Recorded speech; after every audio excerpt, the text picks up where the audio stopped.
Hello student, good afternoon. जैसा कि हम जानते हैं कि नीट की एग्ज़ाम आने वाली है, बहुत पास है, मई में। अब वन मंथ बचा है हमारे पास, तो हम जल्दी से जल्दी अपने सारे चैप्टर्स को रिवाइज़ कर लेते हैं ताकि एग्ज़ाम सेंटर में जाने से पहले ऐसा कोई चैप्टर ना बचे, ऐसा कोई टॉपिक ना बचे कि हमको आता हो और हम वहाँ गलत करके आए। तो इसलिए सारे चैप्टर्स को रिवाइज़ करना एक बार बहुत ज़रूरी है। तो शुरू करने से पहले एक कोटेशन आप लोगों के लिए कि तू थोड़ा सा सब्र कर ले, इम्तिहान जारी है। तू थोड़ा सा सब्र कर ले, इम्तिहान जारी है। एक दिन वो भी आएगा कि वक्त कहेगा अब तेरी बारी है। तो इस कोटेशन से हम लोग सीख लेते हुए अपने इस टॉपिक को कंटिन्यू करते हैं। तो आज का टॉपिक है हमारा cell cycle and cell division. तो सेल साइकिल क्या होती है?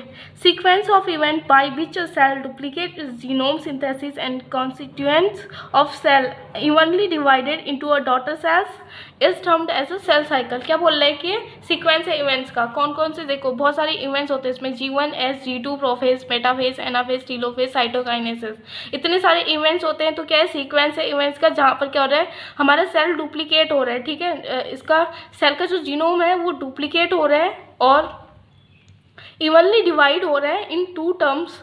ठीक है, दो सेल्स में डिवाइड हो रहा है। जैसे कि हम इसका फिगर यहाँ पर बना सकते हैं। देखो, ये हमारा सेल है, इसके अंदर कोई जीनोम है। ठीक है, ये हमारा डिवाइड हो रहा है इक्वली इस सेल में भी, इक्वली इस सेल में भी। और किसके थ्रू हो रहा है? ये सारे सीक्वेंस ऑफ इवेंट के थ्रू हो रहा है। ठीक है, तो ये हमारा सेल साइकिल का हमारा डेफिनेशन हो जाएगा। तो ठीक है, तो टोटल कितने फेज होते हैं? फर्स्ट इसका फेज होता है रेस्टिंग फेज, यानी कि हम इसको G0 बोलते हैं। ठीक है, फिर इसके बाद आता है हमारा इंटरमीडिएटरी फेज, और इसको हम इंटरमीडिएटरी फेज कहते हैं। ठीक है, इसमें कौन कौन से आते हैं? G1 आता है, G2 आता है, S आता है। फिर आता है हमारा डिवीजन का फेज, जो होता है हमारा साइटोकाइनेसिस एंड कैरियोकाइनेसिस। फिर हमारा क्या होता है, जो साइटोकाइनेसिस का मीनिंग होता है, उसका मीनिंग क्या होता है? सेल साइटोप्लाज्म का डिवीजन। ठीक है, और जो कैरियोकाइनेसिस होता है वो उसमें न्यूक्लियस का डिवीजन होता है। ठीक है, और क्या बोल रहा है कि there are certain cells that lose the capacity of division. ठीक है, ऐसे बहुत सारे सेल्स होते हैं जो अपना लूज कर लेते हैं कि वो डिवाइड हो सके। ये सारी लाइंस एनसीईआरटी से लिए मैंने, तो एनसीईआरटी के अकॉर्डिंग पढ़ रहे हैं, उसी के अकॉर्डिंग रिवाइज कर रहे हैं, क्योंकि हम लोग सब जानते हैं नीट में तो सारी एनसीईआरटी आती है। तो ठीक है, क्या बोल रहा है कि there are certain cells that have lose the capacity of division. ठीक है, कौन कौन सी होती है? आरबीसी होती है, इसके पास कोई डिवीजन की कैपेसिटी नहीं होती है। मसल सेल्स होती है, इसके पास डिवीजन की कैपेसिटी नहीं होती है। न्यूरॉन्स होते हैं, इसके पास डिवीजन की कैपेसिटी नहीं होती है। हार्ट सेल होते हैं जो, इनके पास भी डिवीजन की कैपेसिटी नहीं होती है। ठीक है, क्या बोल रहा है next point? During the G1 phase of cell cycle. ठीक है, तो जो G1 फेज होता है उसमें क्या होता है, हमारा जो सेल होता है वो मेटाबॉलिकली एक्टिव होता है एंड विल कंटिन्यूली ग्रो। क्या बोल रहा है कि मेटाबॉलिकली बहुत सारी प्रोटीन्स आएंगे, इसमें बहुत सारे एंजाइम्स आएंगे, कार्बोहाइड्रेट आएंगे, जिससे क्या होगा, हमारा सेल ग्रो करेगी, बहुत एक लार्ज बनाएगी, बहुत बड़ी सेल्स बन जाएगी। ठीक है, इनटू द सेकेंड फेज। जैसे हम S फेज में आते हैं, उसमें क्या होता है, ये सिंथेसिस फेज है, मेन है। इसमें क्या क्या होता है हमारा? ड्यूरिंग दिस फेज सेल जो डीएनए होता है, डीएनए सिंथेसिस होती है इसके अंदर। During S phase the amount of DNA will be double. ठीक है, सिंथेसिस होगी डीएनए की, एंड जो डीएनए का अमाउंट होगा वो डबल हो जाएगा। ठीक है, जो इनिशियल अमाउंट था डीएनए का वो क्या था हमारा? G1 फेज में 2C था, बट जैसे ही वो S फेज में आया ये 4C हो गया। ठीक है, और जो हमारा G2 फेज होता है वो क्या होता है? हमारा प्रिपरेटिव फेज होता है for mitosis will cell be continue grow. ठीक है, प्रिपरेटिव फेज होता है माइटोसिस के लिए। माइटोसिस क्या होती है? अब आया हमारा डिवीजन का फेज, जहाँ पर हमारा साइटोकाइनेसिस और कैरियोकाइनेसिस का पूरा प्रोसेस होगा कि कैसे साइटोकाइनेसिस होगा और कैसे कैरियोकाइनेसिस होगा। तो फ्रेंड्स, लेट्स कंटिन्यू करते हैं हमारा माइटोसिस को। ओके, हम लोगों ने अभी तक G2 फेज कंप्लीट कर लिया था। G2 फेज में हमारे सेंट्रियोल का डुप्लीकेशन हुआ था। डुप्लीकेशन के बाद एक सेंट्रियोल दूसरे अपोजिट पोल पर चली गई थी। फिर उसके बाद ट्यूबुलिन प्रोटीन के फॉर्मेशन हुआ था। ट्यूबुलिन प्रोटीन क्यों यूज़ होती है? ट्यूबुलिन प्रोटीन यूज़ होती है हमारी सेल, जब साइटोकाइनेसिस होता है उस टाइम पर हमारी ट्यूबुलिन प्रोटीन यूज़ होती है। उसके बाद जो सेल थी वो प्रिपेयर कर रही थी खुद को डिवीजन के लिए। ठीक है, ये हमारा G2 फेज था। G2 फेज के बाद हमारा माइटोसिस स्टार्ट हो जाएगा, जिसे हम M फेज बोलते हैं। M फेज क्या होती है? Phase of karyokinesis and cytokinesis referred as equational division because chromosome number of daughter cells remain same to their parent cell. तो 2n है तो 2n ही रहेगा, 2c है तो लास्ट में भी 2c ही रहेगा। तो ये हमारा जो डॉटर सेल क्रोमोसोम नंबर है और डॉटर सेल डीएनए कंटेन है वो सेम रह रहा है उनके पेरेंट सेल से।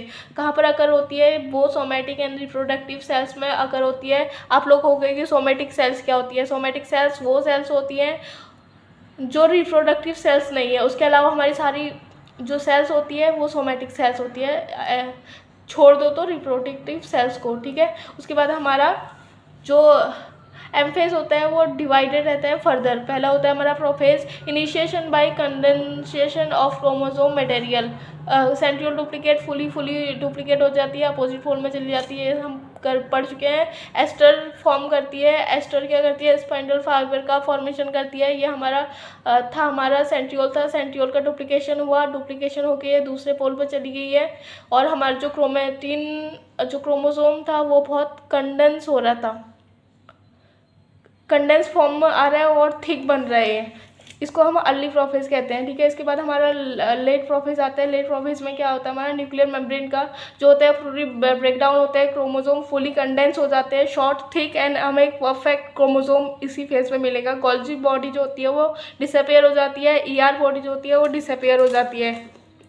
इसके बाद हमारा आता है मेटाफेज। मेटाफेज में क्या होती है? हमारी एस्टर जो प्रोटीन होती है स्पाइंडल प्रोटीन का फॉर्मेशन पूरी कर देंगी। स्पाइंडल प्रोटीन जो होती है ये हमारा कोई क्रोमोसोम, इससे पहले हम क्रोमोसोम देख लेते हैं। क्रोमोसोम क्या होता है? ये हमारा क्रोमोसोम होता है, इन दोनों को सिस्टर क्रोमैटिड कहते हैं और यहाँ पर दो प्रोटीन जुड़ी रहती हैं सेंट्रोसोम के पास, इनको काइनेटोकोर कहते हैं। दो काइनेटोकोर प्रोटीन जुड़ी रहती है, जो एस्टर से सीधे स्पाइंडल प्रोटीन आएगी वो हमारे काइनेटोकोर से जुड़ेगी और काइनेटोकोर से जुड़ेगी अपोजिट, यहाँ से भी जुड़ेगी, इसके अपोजिट पोल से भी जुड़ेगी और इन्हें एक मेटाफेजिक प्लेट में क्या कर देगी? लाइन अप कर देगी। तो ये हमारा मेटाफेज हो जाएगा। उसके बाद हमारा एनाफेज आता है। एनाफेज में क्या होता है? हमारा जो काइनेटोकोर माइक्रोट्यूब्यूल होता है वो क्रोमोसोम को अपनी ओर खींच लेता है। ये हमारा काइनेटोकोर माइक्रोट्यूब्यूल को अपनी ओर खींच लेगी जिससे कि ये दोनों अलग अलग पोल में चली जाएगी। ये सारी सिस्टर क्रोमेटिड यहाँ चली जाएंगी, ये सारी सिस्टर क्रोमेटिड इस वाले पोल पर चली जाएंगी। और लास्ट में हमारा टीलोफेज आता है। टीलोफेज में क्या होता है? हमारा जो दोनों न्यूक्लियर मेम्ब्रेन बन जाती है, क्रोमोसोम दोबारा डिकंडेंस हो जाते हैं, गोल्गी बॉडी वापस से आ जाती है, न्यूक्लियर मेम्ब्रेन वापस से आती है और जो स्पाइंडल प्रोटीन था उसका बहुत काम हो गया। उन्होंने कहा, सेल ने कहा बहुत काम हो गया स्पाइंडल प्रोटीन, अब तो जा, तेरे कोई ज़रूरत नहीं है, नहीं स्पाइंडल प्रोटीन यहाँ से निकल ली एंड हमारा न्यूक्लियर मेम्ब्रेन आ गया, गोल्गी वापस आ जाएगा एंड ईआर भी हमारा वापस आ जाएगा और सेल जो होती है वो साइटोकाइनेसिस की ओर चल देगी, ठीक है। ये हमारा पूरा था माइटोसिस और माइटोटिक फेज।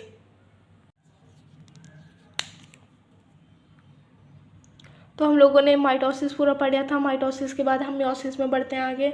जो मियोसिस होती है types of cell division in sexually reproducing organism में होती है। ये रिड्यूस करते हैं number of chromosome in gametes. Okay, first में हमारा 2n होगा तो लास्ट में हमारा सिर्फ n बच जाएगा और ये स्पेशली किस में होती है? डिप्लॉइड सेल में होती है। डिप्लॉइड सेल्स यानी कि जो सेक्सुअली जर्म सेल होती है, एग सेल और स्पर्म सेल में होती है, ठीक है। और जो मियोसिस होता है वो 2 टाइप्स का होता है, meiosis first and meiosis second. Meiosis जो फर्स्ट होती है रिडक्शन डिवीजन होती है, इसमें क्या हो जाता है? हाफ ऑफ क्रोमोसोम नंबर हो जाता है। पहले 2n था, लास्ट में n बच जाएगा।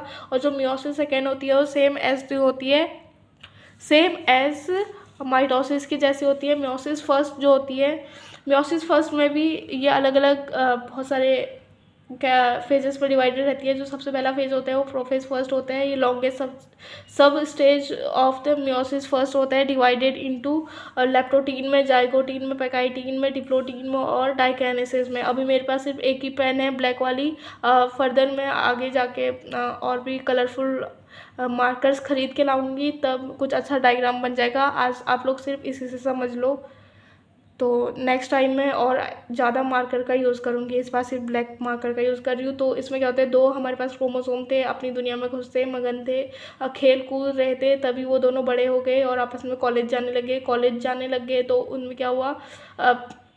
उनमें धीरे धीरे बात हो गई, दोस्ती शुरू हुई। दोस्ती जैसे शुरू हुई तो फिर उसमें क्या हो जाएगा कि प्यार होने लग जाएगा, ठीक है। और इस स्टेज को हम क्या बोलेंगे, पकाइटीन। पकाइटीन स्टेट में क्या हो जाएगा, हमारा क्रॉसिंग ओवर हो जाएगा, physical exchange of genetic material, यानी कि जेनेटिक मटेरियल डीएनए और आरएनए का एक्सचेंज होगा, ठीक है।